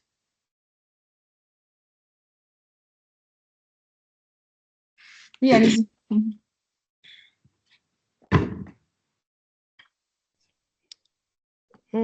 Lorraine, tu voulais parler? Tu peux parler et puis après je peux parler. Pas de souci. Ok, d'accord, merci. Donc, il y a beaucoup d'éléments. Moi, je dirais la première chose qui me vient en tête, c'est la force qu'il a eue de revenir en fait du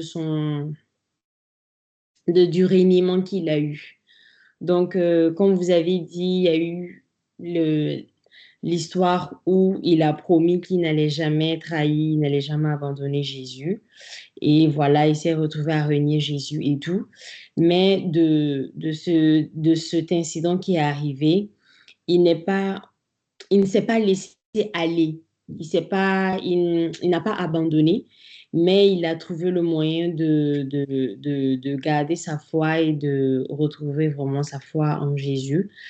Et une autre chose aussi que je peux retenir de tout ce qu'on a dit sur Pierre ce soir, c'est le fait que il avait le courage. On peut retenir qu'il avait le courage de de parler, il avait le courage quand il voyait quelque chose de poser une action, de prendre des décisions, de marcher dans ce qu'il croyait vrai. Et ça, je pense que c'est ce que je peux vraiment retenir de lui en me disant en même temps que même si on a le courage, il faut vraiment faire attention pour s'assurer que ce que l'on proclame, que ce que l'on proclame et ce que l'on pose comme action soit vraiment en accord avec la volonté de Jésus. Donc moi, je peux dire que je retiens vraiment ça. Il avait le courage, c'est un bel exemple. Et sa vie nous montre qu'il ne suffit pas juste d'avoir le courage, mais il faut s'assurer vraiment de proclamer, de faire haut et fort ce qui est en accord avec la volonté de Jésus. Amen. Sois béni. Amen. Ok, ce que moi je retiens aussi de la vie de Pierre, c'est qu'il n'hésitait pas à prendre des initiatives. On a vu les épisodes où il a posé des questions à Jésus pendant que d'autres murmuraient dans leur coin, d'autres ne comprenaient pas mais n'avaient pas forcément le courage d'aller vers lui. Donc lui, il a fait. Lui, il a toujours voulu se démarquer en tant qu'enfant de Dieu. Et je pense que ça aussi, c'est un message pour nous pour dire que, en tant qu'enfant de Dieu, c'est vrai, nous avons tous l'Esprit de Dieu en nous, mais Dieu a forcément mis aussi des choses exceptionnellement en chacun de nous que nous pouvons aussi exploiter pour sa gloire.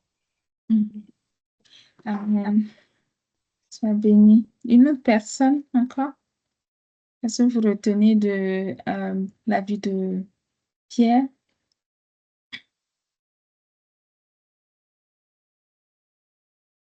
Ok, moi je retiens que c'est donc l'exemple en fait que dans la vie d'un enfant de Dieu, on peut avoir la vie d'un enfant de Dieu est nuancée, c'est-à-dire il y a beaucoup de choses qu'on peut vivre.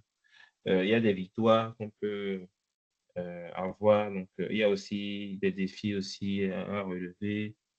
Et donc moi, je comprends par là que euh, ce n'est pas monotone en fait. Donc il y a des hauts et des bas. Donc l'essentiel pour nous, c'est de pouvoir toujours nous accrocher à Jésus parce que bon, voilà, Pierre avait une foi en Jésus qui était quand même impressionnante. Bon, pour moi en tout cas, moi ce qui me, bon, la première chose avant de avant ce que moi ce qui m'avait marqué de Pierre, c'était surtout et quand il avait prié pour le paralytique et que avec sa prière, donc le paralytique euh, a pu guérir. Donc en fait, donc, c'est cette foi-là qui est ferme, en fait, qui m'avait marqué. Mais dans ça encore, je vois que, bon, voilà, c'est bien d'avoir la foi en Jésus, mais il faut toujours que nous puissions nous accrocher à lui, suivre, tout au long de notre vie, en fait. Donc voilà, c'est voilà ce que moi je Amen. retiens. Amen. Sois béni. Une autre personne encore? Ok. Moi, ce que je retiens de la vie de Paul, c'est qu'il était en apprentissage. Il apprenait. Mm. Il apprenait. Et pour moi, ce que je regarde, c'est que en lisant la Bible, c'est de vraiment faire attention.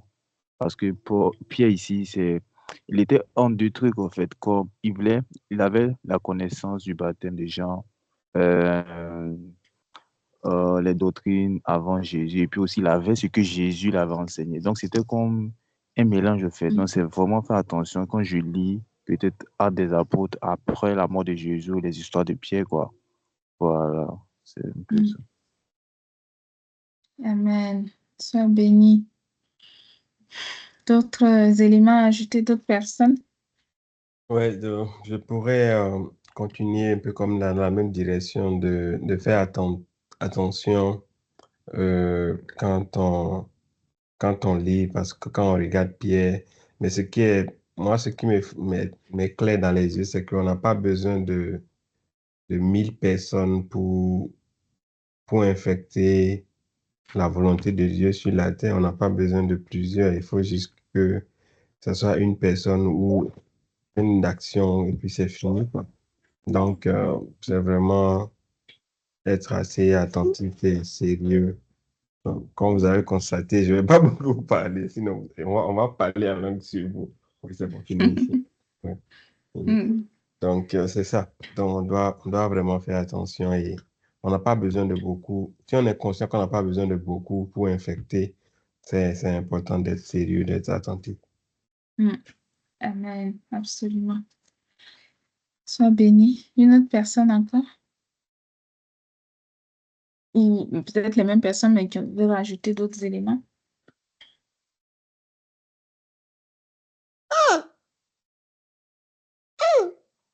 Aïe.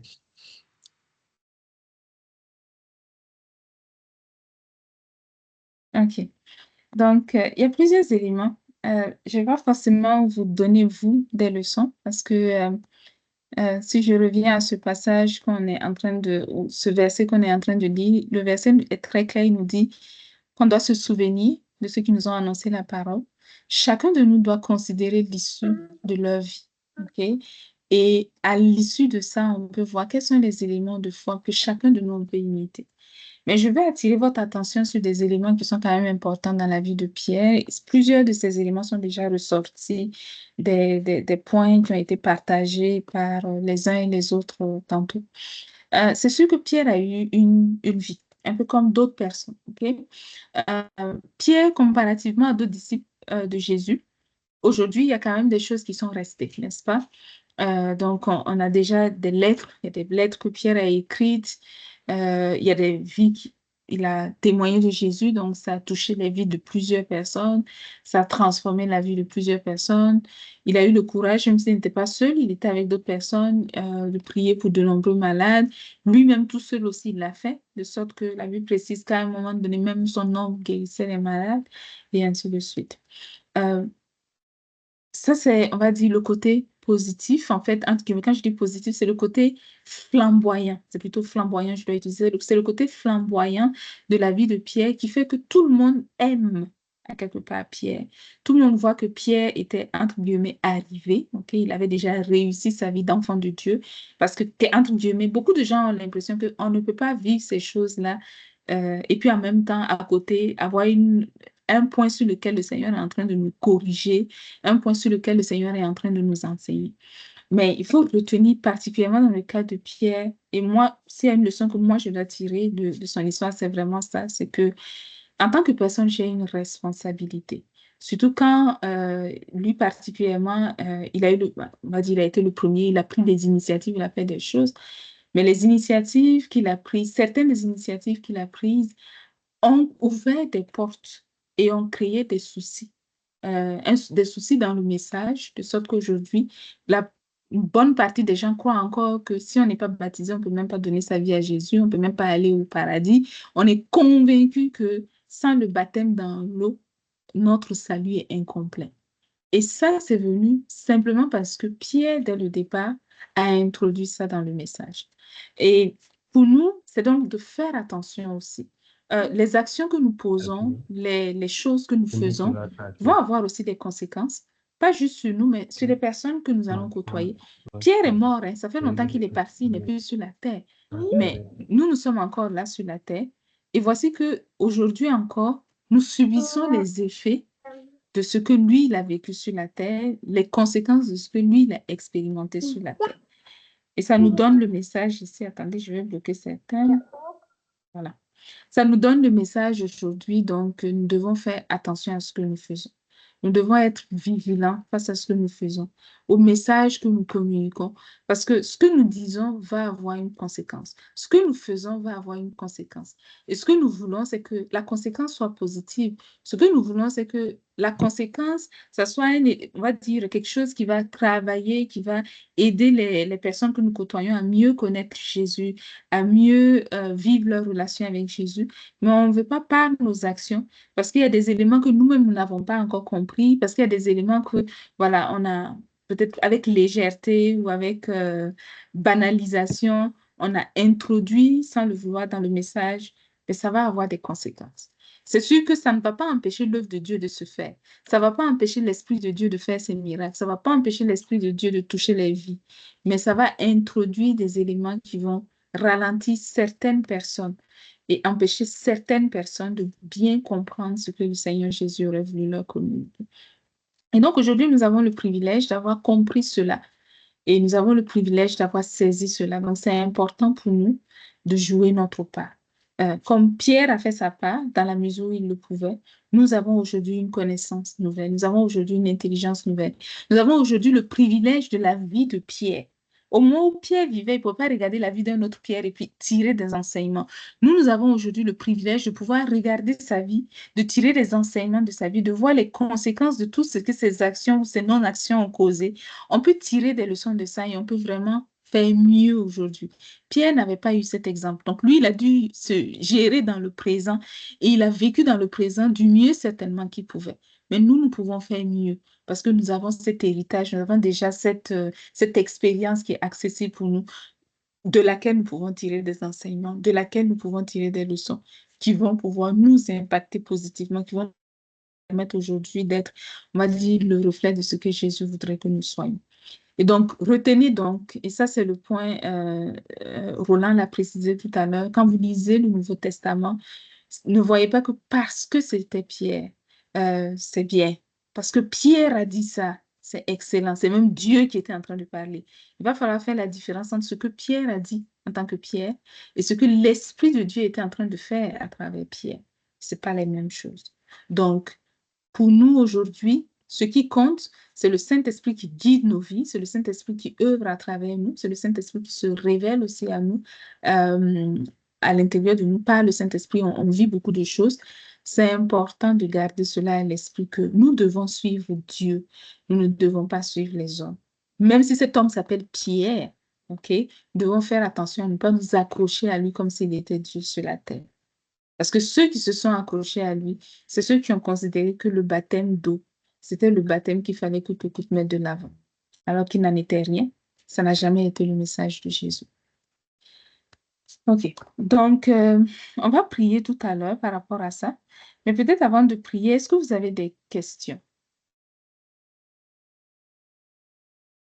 Des questions sur tout ce que j'ai dit aujourd'hui, des éléments que vous aimeriez clarifier? Si oui, ben, vous pouvez juste commencer à parler.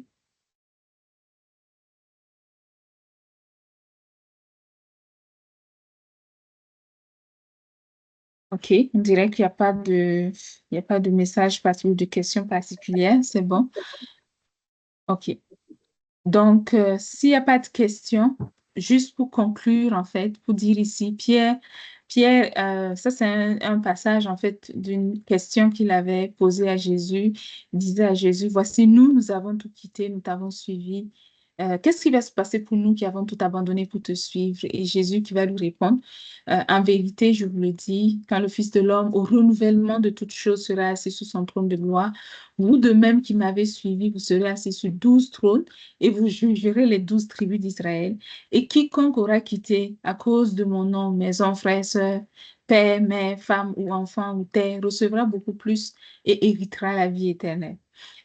Plusieurs des premiers seront les derniers, plusieurs des derniers seront les premiers. Il y a plusieurs éléments qu'on peut tirer de là, mais quand on dit plusieurs des premiers seront les derniers et plusieurs des derniers seront les premiers, c'est en fait en référence à ceux qui ont abandonné certaines choses. Donc, si moi, peut-être, j'ai abandonné quelque chose, mais c'est comme si j'ai été retardée parce que je n'ai pas pu profiter de toutes ces choses que j'ai abandonnées. Donc, c'est comme si je devenais un peu comme dernier.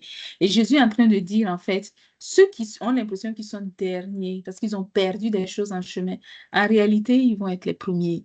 Donc, et ceux qui ont l'impression qu'ils sont premiers du genre, ils ont tout, ils savourent la vie est belle. Mais ceux-là pourraient se rendre compte à un moment donné qu'en réalité, ils étaient les derniers. Donc, c'est un peu ça le message. Donc, pour nous aujourd'hui, de savoir que c'est vrai, on va faire un effort dans notre vie pour pouvoir se donner à Jésus. On va faire un effort dans notre vie pour pouvoir, on va dire, témoigner de Jésus, pour pouvoir partager des choses excellentes avec Jésus. C'est un effort qu'on va faire. Ça va te donner l'impression qu'on est en train de souffrir. Mais cette souffrance, entre guillemets, n'est pas pour rien. C'est une victoire. On va dire, ce sont des éléments qui vont nous propulser pour qu'on soit les premiers, pour qu'on soit gagnant en bout de ligne, pour qu'on soit meilleur en bout de ligne, pour qu'on soit plus excellent en bout de ligne. On deviendra premier. Ce qu'on a l'impression qu'on est en train de perdre, en réalité, on ne le perd pas, mais on gagne beaucoup plus. Et on se retrouve à être beaucoup meilleur. On se retrouve à être encore beaucoup plus stable, beaucoup plus intelligent, beaucoup plus sage. Donc, on devient gagnant sur toute la ligne. Donc, on va prier au nom de Jésus, d'abord pour chacun de nous. Et on va prier sur le premier point que si tout ce que nous lisons de la Bible, quand on lit la Bible, que ce soit l'histoire de Pierre, ça c'est Pierre, on a parlé de Pierre aujourd'hui, mais on peut aussi parler de Paul. Okay? On va aussi voir que Paul, à des moments aussi, il a glissé aussi ces choses. On peut aussi parler de, je ne sais pas, Jacques, lui aussi, il a glissé ces choses. Donc, chacune de ces personnes, ces histoires que nous lisons, on doit savoir que ce sont des personnes comme vous et moi.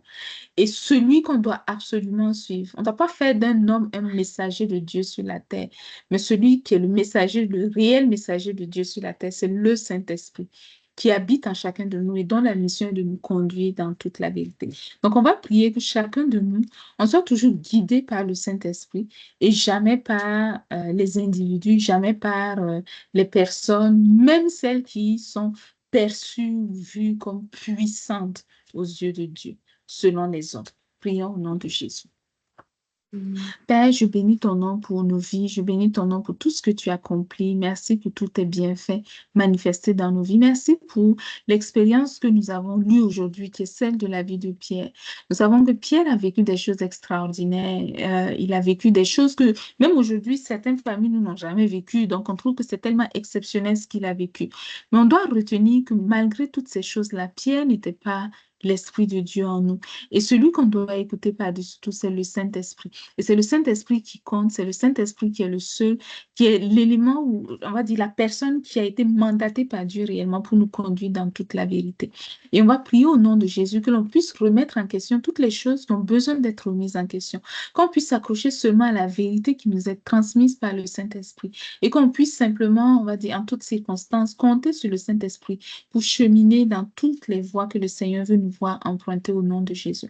On va prier aussi on prie maintenant, oui, justement, que nos vies puissent laisser un impact durable. Pas un impact avec une infection qui va être transférée de génération en génération, mais un impact avec, on va dire, un message positif, des actions positives, une inspiration positive qui va toucher les vies et qui va amener un changement authentique pour de nombreuses personnes autour de nous. Au nom de Jésus. Amen. On va aussi prier au nom de Jésus pour toutes les personnes qui ont encore besoin d'être éclairées. Donc, quand on lit la Bible, qu'on puisse comprendre le message de la Bible, qu'on puisse saisir réellement ce qui est important, ce qui est utile pour nous, et qu'on puisse aussi se détacher de ce qui n'est pas important, ce qui n'est pas indispensable, qui est comme une infection qui provient des hommes. On va prier au nom de Jésus, que l'Esprit de Dieu nous aide chacun et chacune dans notre quotidien, afin qu'on puisse discerner cette vérité authentique de Jésus, au nom de Jésus. Père, je prie au nom de Jésus pour chacun de nous et je prie que chacun de nous, quand nous lisons la Bible notamment, que nous puissions discerner les choses qui sont de toi et les choses qui ne le sont pas. Quand nous entendons les hommes parler, quand nous entendons, je sais pas, toutes sortes d'individus qui parlent, que nous puissions reconnaître les véritables messages qui viennent de toi et différencier cela des choses qui ne viennent pas de toi, mais qui viennent de la personne elle-même, de ses craintes, de ses angoisses, de ses expériences personnelles.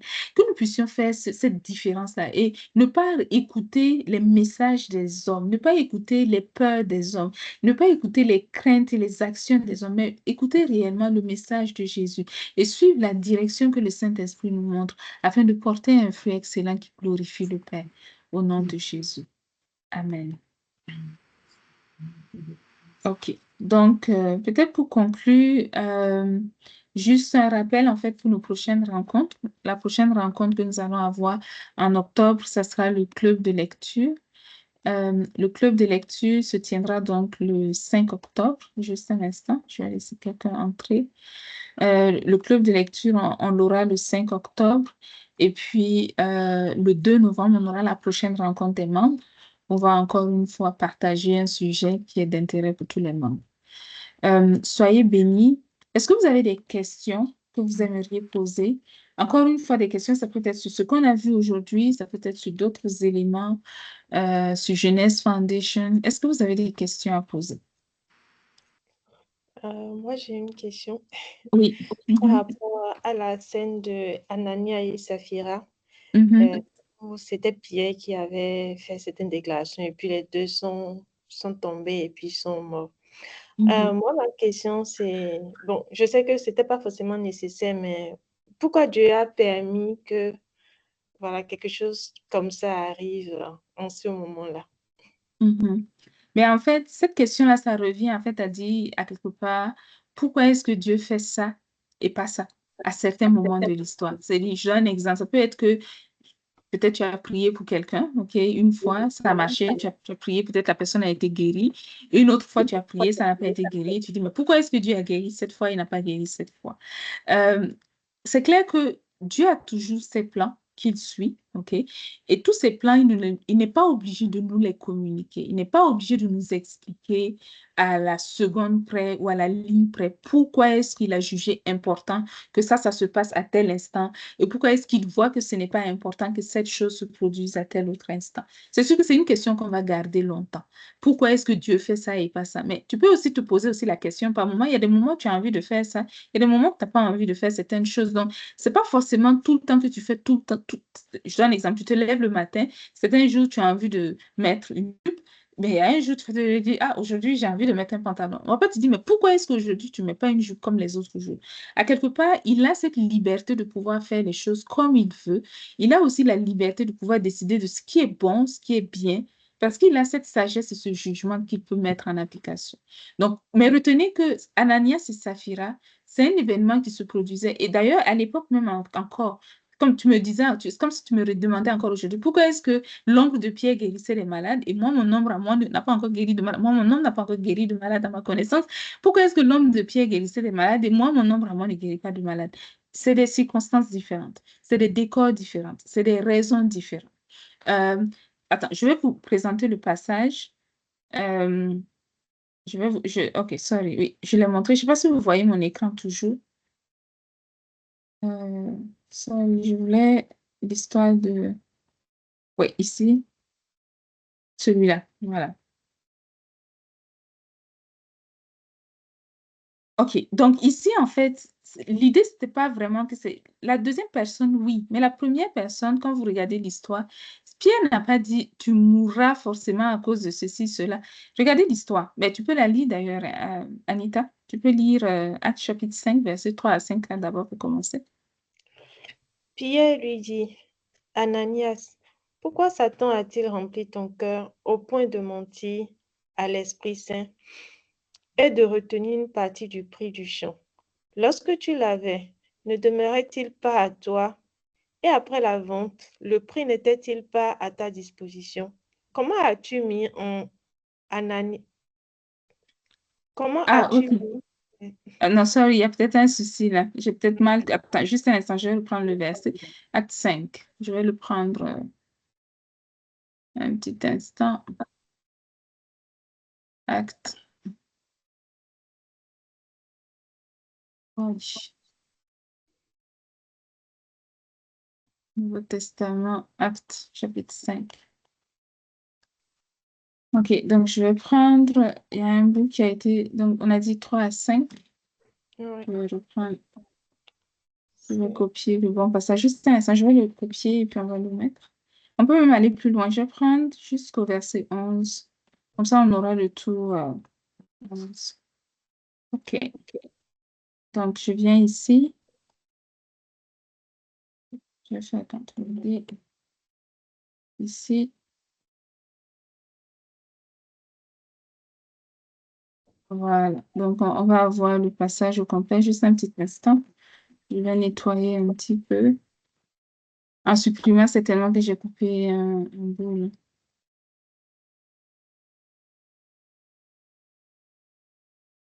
Ok.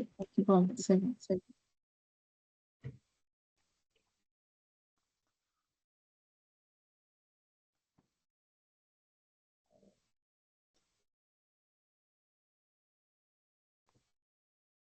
OK, voilà, tu peux relire, s'il te plaît. D'accord. Donc, comment as-tu mis en ton cœur une pareille action? Ce Mhm. n'est pas des hommes que tu as menti, mais à Dieu. Ananias entendit ces paroles, tomba et expira. Une grande crainte saisit tous les auditeurs. Les jeunes gens se levèrent, l'enveloppèrent, l'emportèrent et l'ensevelirent. Environ 3 heures plus tard, sa femme entra sans savoir ce qui était arrivé. Pierre lui adressa la parole. Dis-moi, est-ce à tel prix que vous avez vendu le champ? Oui, répondit-elle. C'est à ce prix-là. Alors Pierre lui dit, comment vous êtes-vous accordés pour tenter l'Esprit du Seigneur? Voici, ceux qui ont enseveli ton mari sont à la porte. Ils t'emporteront. À l'instant, elle tomba à ses pieds et expira. Les jeunes gens, à leur entrée, la trouvèrent morte. Ils l'emportèrent et l'ensevelirent auprès de son mari. Une grande crainte saisit toute l'Église et tous ceux qui apprirent ces choses. OK, voilà. Donc, vous voyez que dans la première histoire, comme quand Pierre a relaté l'histoire, c'est vrai, mais c'est pas Pierre qui a dit tu mourras à cause de ceci, à cause de cela. Il n'y a pas eu ça. On précise dans l'histoire qui a été relatée que quand il a fini, il a fini de témoigner dans son mensonge, il est tombé, il est mort. OK? Mais par contre, pour le deuxième, Pierre a dit voici ceux qui ont enseveli ton mari sont à la porte, ils t'emporteront. C'était juste déjà que si deux personnes se sont accordées pour faire quelque chose, que l'un est mort à cause de ça, que l'autre meurt. Ça, c'était juste la manifestation de la justice. Mais c'est pas que Pierre a eu l'initiative de dire parce que vous avez fait ça, vous devez tous les deux mourir. C'était pas ça le message.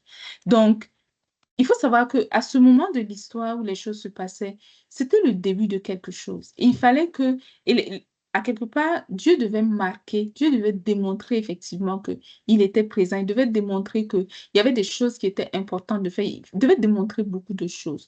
Donc, les premiers instants de l'histoire que l'on raconte, que ce soit dans Actes des Apôtres, le début de l'Église de Jésus, du fonctionnement de l'Église de Jésus, beaucoup de choses se sont passées à travers lesquelles Jésus voulait démontrer un certain nombre de choses. Il voulait démontrer que il était vivant, il était présent, il était toujours à l'œuvre, il était au courant de beaucoup de choses. Et donc, dans ce désir de vouloir démontrer certaines choses, il va poser des actions, il va faire des choses. Ce qu'il avait besoin de démontrer à l'époque, rien ne dit qu'il a encore besoin de le démontrer aujourd'hui de la même façon. C'est déjà fait. Donc, aujourd'hui, Dieu peut décider de faire autrement. Mais dans une circonstance donnée, il faut savoir que Dieu, de la même manière que nous avons le droit et la possibilité, nous avons le devoir même d'analyser la situation et de voir quelle est l'action qui est la plus appropriée pour cette circonstance-là. Ça ne veut pas forcément dire que toutes les circonstances produisent, ça va être exactement la même chose. Les actions peuvent changer parce que le décor est en train de changer. Les circonstances sont changées. Et c'est pour ça qu'on ne peut pas exiger que ça soit répété de la même manière. Dieu n'est pas obligé de répéter la même chose tout le temps, tout le temps. C'est pas possible. Parce que ceux qui sont là aujourd'hui, peut-être que ce pas des Ananias et Saphira, ce pas des gens qui s'appellent Pierre. Donc le décor est différent. Et à chaque situation, on peut réfléchir, on peut analyser, on peut prendre une décision. Ok. Donc, l'objectif de Jésus n'est pas de tuer les gens. Si c'était que Dieu devait tuer les gens à chaque fois qu'il y avait un problème, je peux vous rassurer que le nombre de personnes qui tomberaient raides-mort dans les églises, chaque dimanche, il y en aurait beaucoup. C'était pas ça l'idée. De montrer que quand on fait quelque chose, on tombe raides-mort. C'était pas ça le message, mais c'était de montrer à ce moment donné de l'histoire qu'il fallait mettre du sérieux dans les actions. Il fallait mettre du sérieux. C'est-à-dire, si tu ne veux pas être avec Dieu, tu le laisses. Mais si tu veux être avec Dieu, sois à fond. C'était déjà un message qu'il fallait donner et que ceux qui étaient là à ce moment devaient absolument comprendre. Vous allez voir que tous ceux qui ont suivi après, on va dire Pierre, beaucoup, Jacques, les jours qui ont suivi, mais ils ont fait face à des persécutions, ils ont fait face à la mort en plusieurs occasions. Je vous ai présenté l'histoire de Pierre qui lui-même a dû être libéré de la prison par un ange. Donc, c'était sérieux, il fallait qu'il y ait du sérieux et Dieu devait permettre que par les circonstances, les éléments les événements qui se produisaient, tous ceux qui étaient autour comprennent qu'il fallait être sérieux. C'était juste ça le message. Ça ne veut pas forcément dire que Dieu a l'intention de tuer tout le monde. Il y a beaucoup de gens qui ont menti, ils ne sont pas tombés raides morts pour autant. Ok. Donc, de manière ponctuelle, Dieu peut donner un enseignement, Dieu peut donner un message, Dieu peut poser une action pour que les gens saisissent quelque chose et fonctionnent d'une certaine manière. On va dire un peu comme de la pédagogie, OK? On donne quelque chose pour attirer l'attention. Mais ça ne veut pas forcément dire que Dieu est là derrière pour dire chaque fois que tu as menti, tu meurs. Non. Si c'était le cas, je vous rassure, les églises, là, quand vous allez rentrer chaque dimanche, vous allez voir, les gens allaient tomber comme ça, comme des mouches. Ils allaient tomber dans tous les coins de la maison. C'est pas ça le message du tout. C'était ponctuel pour attirer l'attention, que c'est le début, la chose qui était en train de commencer, il fallait vraiment mettre du sérieux. Et si on n'était pas sérieux, ça n'allait pas fonctionner. C'était juste ça. C'est bon? Oui, c'est bon. Merci Mhm. beaucoup. Sois béni. Oui, sois béni. D'autres questions?